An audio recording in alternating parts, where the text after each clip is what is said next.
Hi, my name is Alana Wade, and today I have the absolute honor of introducing our very own Student Council President, Maggie Taylor.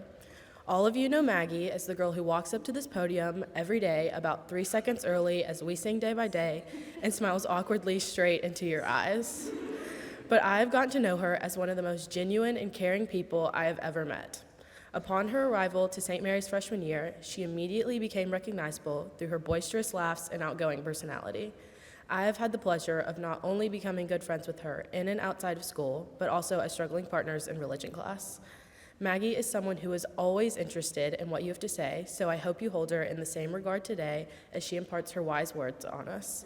I can wholeheartedly say the class of 26 would not be the same without her, so I give you cross-country star, future Tar Heel, and the president herself, Margaret McDonald Taylor.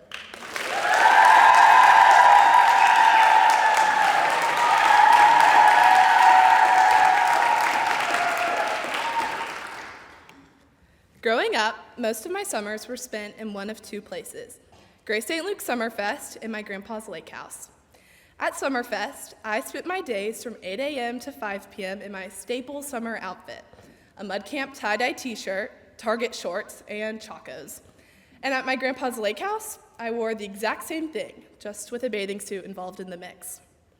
My family has had a long history in Heber Springs, Arkansas, where our lake house is located. In fact, my grandpa first started going to this lake when he was a teenager. Over time, he planted roots, using his job as an architect to design a perfect house for the family. The house looked over the water with a big stained glass window constantly shimmering from the sunlight. When we stayed there, I found myself drawn to the stained glass, a detail that has lingered with me long after the house itself became a memory. I loved how each piece of glass had its own unique color, but together, they formed a radiant, sparkling work of art that filled every room with light and warmth. Coming to St. Mary's as a freshman in August of 2022, I was worried that I wouldn't be able to fit into the stained glass that is St. Mary's, that is our grade. I'd gone to Grace St. Luke's for as long as I could remember and had had a secure community there. I was comfortable, and I felt like there was no need for that to change. Although I knew that I had to switch schools for high school, I was anxious about leaving what I knew and stepping into something unfamiliar. In fact, the night before my first day of freshman year, I went on a drive with my mom where I basically sobbed for hours on end. I couldn't stop thinking about all of the bad things that had the potential of happening while I was here. What if I didn't make friends? What if I failed all of my classes? What if my teachers were horrible? The number of questions was high, but my nerves were even higher. But what happens to a stained glass when it encounters new light? As my freshman year came and went, I began to realize that I had started to reshape my stained glass with even more colors, design, and beauty. Shockingly, my worst fears had not come true. I didn't know it at the time, but by changing so much in my life, I would be able to create an even richer one. When I think back to the stained glass at the lake house and all that it offered, what I like most about it is how it reminds me of the St. Mary's community. By ourselves, we may be broken in different sizes. We all bring our own stories, ideas, and perspectives that shape us into our own people. But together, we fit perfectly to create the most beautiful piece of art. As I sit in the senior den, I'm reminded of this idea and how lucky I am to be here. I am grateful for the people around me who teach me about their lives and perspectives.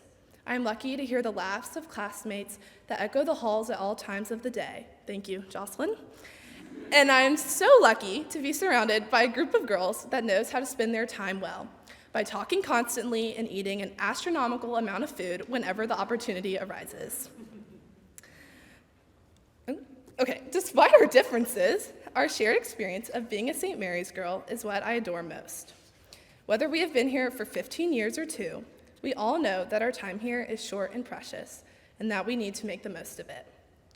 When I think back to what I felt as a freshman, I wish I could give her a hug and promise her that everything would work out better than she could have imagined.